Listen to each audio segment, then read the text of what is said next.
Sweet little historians. Welcome back to Social Studies. I am so excited to get into this with you guys. You know that I have such a little slow down, Miss Gonzalez. I have a little social studies heart, so this is my favorite subject to teach. So, you guys last week were doing a gallery walk, and whether you realized it or not, you were doing an introduction to World War I and the Great Depression. You guys were looking and observing and giving me information and what you observed in the pictures. And after you guys went to the gallery website and you read the story behind the pictures, you gave me some really great stuff and you discovered what, like, oh, hey, this was during the Great Depression. This happened during the Great, what? So we're all coming full circle. And after you guys got to explore that a little bit, I am going to, hold on, sorry. Battery was messing up on the computer. So I am going to go further into explaining it now that you guys have explored and kind of gotten a little taste of it. I got my script ready, so we won't go too off topic. Let's start with World War I. Okay. World War I is complicated. It has a lot going on. Okay. World War I is actually referred to as the Great War by so many people because of the fact that this World War I was massive. I mean, massive. It was greater than any war before it, mostly because of the fact that military technology was up and coming at this time.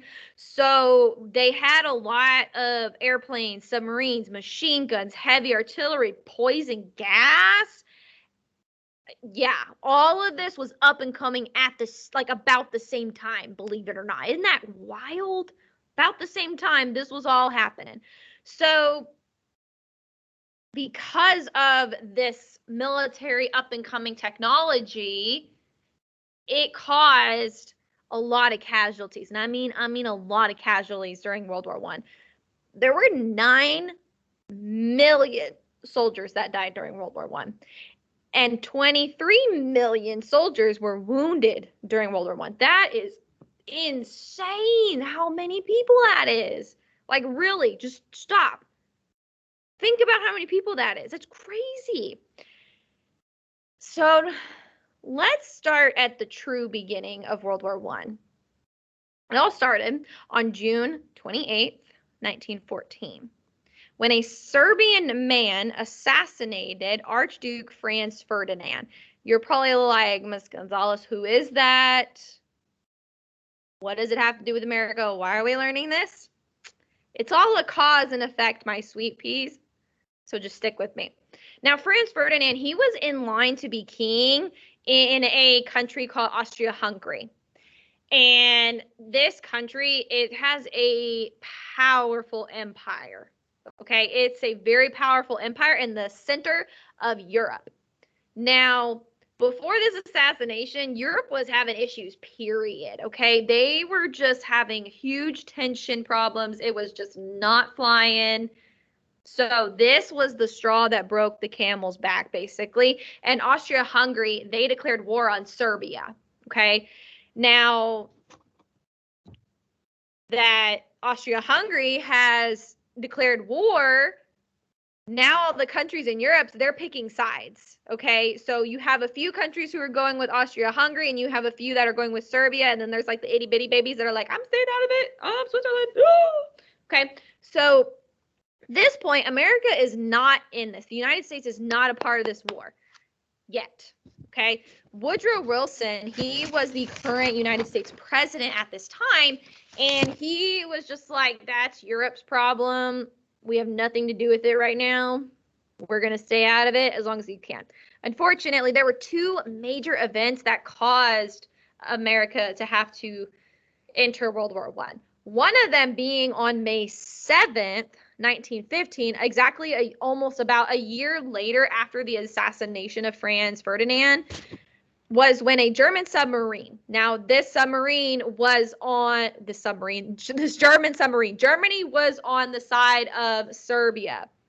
Okay, they were on Serbia's side.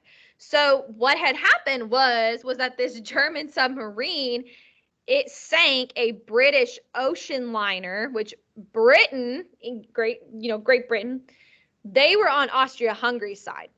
Okay, so Germany, they pew pew, they shot down a British ocean liner, which happened to have 128 American civilians on it. And all 128 of them died. Now, this famous British ocean liner is called the Lithuania. I always pronounce it wrong. Try saying Lithuania.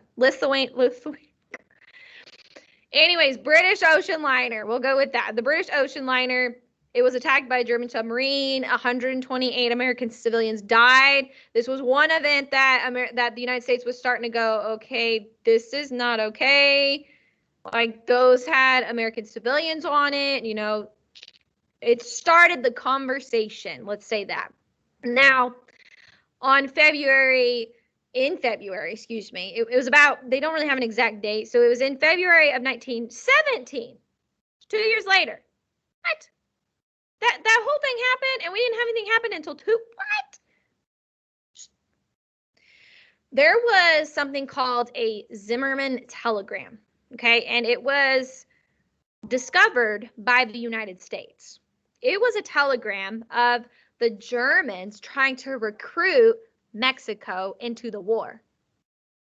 Now, why in the world would they be trying to get Mexico into the war? The more people you have on your side, the more powerful you can get. So Germany's like, let's go, bring it on. Guess what Germany offered Mexico to help persuade them? Germany said, in return, Mexico, we'll help you get a bunch of your southwestern states back from the United States. So that, my friends, was when the United States was like, don't think so. Let's go. They put the gloves on. They said, let's go. We're getting into this. So the United States joined onto the side of Austria and Hungary. Now, this is when a lot more started to happen. That was like, whoa. So after the United States entered the war in 1917, Congress passed a Selective Service Act. Excuse me. Oh, gross. Congress passed a Selective Service Act saying that all men between the ages of 21 and 31 had to sign up for the war. And there was a huge draft. Okay. A draft meaning that these men that had to sign up to be a part of the war, they were selected to join the war. And they were like, let's go. You're coming. We're bringing you. Let's go. So there were 3 million people that were drafted from the U.S., including about 350,000 African Americans. That's amazing. It's just an amazing number. Like, though, that is great. Like I said earlier, with the casualties, 3 million people, that's a lot of people. And then you have the 350,000. These are huge numbers. So the thing, most of the American soldiers, they fought in France, okay? And as the war went on, it was here, there, everywhere, in between, and we finally come to a point where we're really, the side of Austria and Hungary, they're really pushing. They're really getting to a point where it's like, okay, we got this, we can win this, we can end it, we're good. So on November 11th, 1918, okay, the Germans agreed to cease fire after a very intense battle. And it was 2 battles, excuse me. There was 2 battles before Germany was like, all right, ceasefire, white flag, let's go, bye. So this is when we came up with the Treaty of Versailles. Now, the Treaty of Versailles, it made Germany accept the blame for the war and pay for the opposite side's war payments. Do you want to know how much it was? $33 billion. $33 billion is what Germany had to pay the opposing side.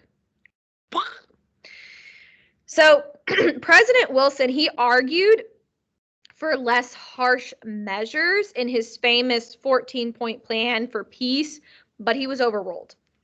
And historians believe that the Treaty of Versailles was to partly blame for why World War II happened. Oh yeah, wait till we get there. Talk about drama llama mama. Whoo. So when they created the Treaty of Versailles, it was very intense. Germany had to accept all the blame. President Woodrow Wilson, he was trying to get something a little bit more understanding and peaceful. He was overruled. They were like, no, they deserve it. Bye. That came to bite them again, though, because it's kind of why we have World War II. Just kind of, okay? So now that I've given you a little bit about World War I, now we're going to get into the Great Depression.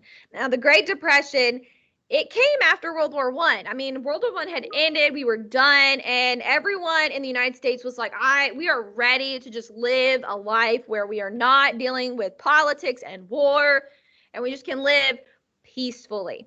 Now, the Great Depression, the Great Depression itself, like the definition, it was a big economic slump in the 1930s.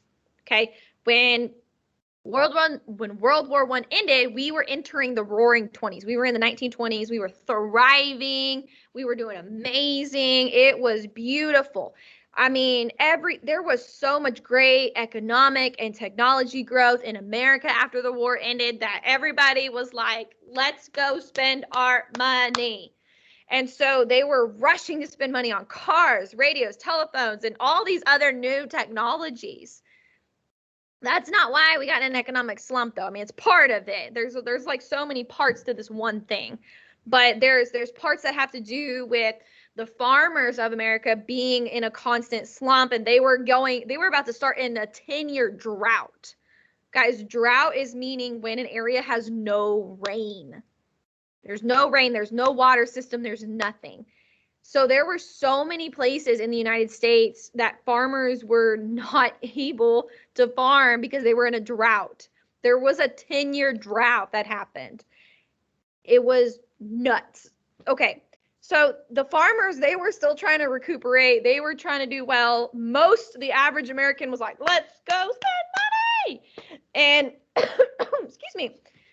And there was stuff going on with the banks, and the banks were just like doing some shady stuff during this time. There were people doing shady stuff with the stock market. There was a lot of factors on why the Great Depression happened. It's nuts how many there are. So mostly the banks, the American banks, they were taking very risky loans, like when you loan someone money and they're going to pay you back. So let's use Cubone. Let's say Cubone needs $20 to go buy him some lunch. Okay. He's going to go buy him some lunch, but he doesn't have $20, but I have $20. So I give him $20 and he's got to pay me back. I gave him a loan of $20. Okay. Basically what a loan is, but it tends to be a larger amount of money, not $20. So they were giving a lot of people very risky loans. And a lot of borrowers were not paying their loans. They were not paying them back. So a lot of these banks failed. And there was less money to go around. So then people everywhere are freaking out when this starts becoming a more apparent thing. And they start rushing to banks to pull out their money. And they're like, I'm freaking out. I need my money. I don't want it to get lost. A lot of people did lose their money and were not able to pull out their money. It was crazy. Now, many historians tend to blame the true part of the Great Depression and the slump happening because of Herbert Hoover. He was our current president at this time, and he was the president in 1929. And they think he made things worse because he thought that the key to ending panic was to balance the government's budget, so he raised taxes. That made consumers like me and you less likely to want to spend our money. And businesses didn't have any money. They didn't have anything. They were going out and they couldn't expand. They couldn't do nothing. So this is when it all fell down. So most historians, they agree that massive government spending in preparation for World War II is what pulled America out of the Great Depression. Okay. Hold on, though. The Great Depression lasted for about 10 years. It was bad. We were in a slump for a very long time, and we were slowly trying to pull ourselves up, but we were in a slump for a very long time. And as I just said, most historians believe that we truly got pulled out of the Great Depression because of preparation for World War II in the 1940s. The Great Depression actually happened in the 1930s. It's about 10 years, about. Not exactly, but about. Okay? It's crazy. Oh, the natural sunlight's giving me some light. So, sorry guys. World War I and the Great Depression are a huge part of American history, and it's a huge thing for us to know about these are very vital parts of our history. When we first really went into a war that we had no business in at first, and then we got put into it because of so many things happening to the United States. And then after this war, shortly after, we get into an economic slump that is just so depressing. They had to call it the Great Depression. Just kidding. That's not why they call it that. But there's just so many things. It's literally showing us our history of how we do things to make sure we don't do it again that wrong way. You know, that's what's beautiful about social studies and about history and about learning about your American history, is because if you don't agree with it, don't repeat it. It's always my favorite thing.